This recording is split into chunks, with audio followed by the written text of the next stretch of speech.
Hi, if you are listening to this on Patreon, welcome. If you are listening or watching this on YouTube, head on over to my Patreon to get access to this video and more sex positive content at patreon.com/Cleveland Sex Therapy. But anyways, I thought I would start doing these audio podcast style videos again as a way for you to get an unedited version of me, raw, if you will, on topics that I find to be interesting. I want to use this as a way to spread more sex positivity and potentially challenge some of you when it comes to your lives and relationships. So I hope you enjoy it. Today's topic is a quick one. My top 5 tips as a sex therapist. What do I tell my clients? The bread and butter of sex therapy. So let's go. First one, not everyone has spontaneous desire. So this is a pretty common one that we cover really in all of sex therapy or relationship work with clients. Most people come to me struggling to understand why they have low libido or don't want to have sex with their partner. And we really start with the basics of sex education and human sexuality, which starts with sexual drive. I think this is also a good time to point out that Emily Nagoski, one of the best educators and researchers out there, really does not like the term sex drive due to the fact that a drive is something that we need to survive, and I couldn't agree more. So I'm not a huge fan of sex drive. I'm also not a huge fan of spontaneous desire. Spontaneous desire is sort of that, how do I say it? It's like that light switch, right? That sort of turns on, that energy that you have that ignites this desire to have sex, right? It's this flip of the switch, if you will. And this is really common in penis owners due to the fact of testosterone, but also because culturally in societally,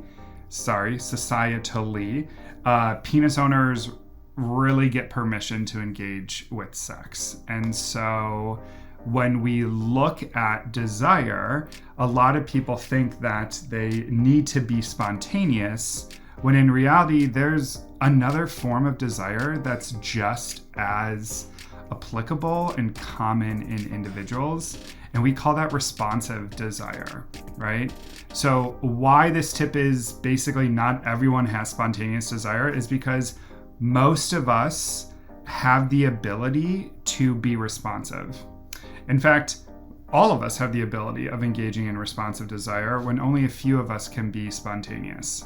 And so responsive desire is basically responding to cues in your environment, turn-ons and turn-offs. So when you are looking to engage with your sexual self, really pay attention to what kind of desire do you have, because it may not be spontaneous and it doesn't need to be. This next one, our partner's sexuality does not belong to us. This is weirdly controversial for some reason, I find, in the world today when I talk about it. But essentially what this means is that I don't get to tell my partner what they can or can do with their sexuality and their sexual selves. Point blank, period. Biggest example of this is porn. I don't get to go tell my partner that they can't watch porn. That is how they engage with their sexuality. That is how they engage with their sexual selves. And I, on the other hand, need to work on understanding why I feel so threatened by porn. Now, I can have the boundary that if my partner watches porn, I leave 100%. Well, then do it. End the relationship. But you don't get to step in and tell somebody what they get to do with their bodies and their sexuality.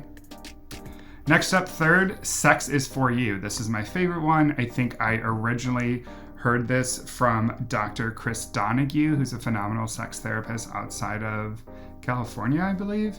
But essentially what this means is that sex is for you and it's not for your other partner, right? Or your partners.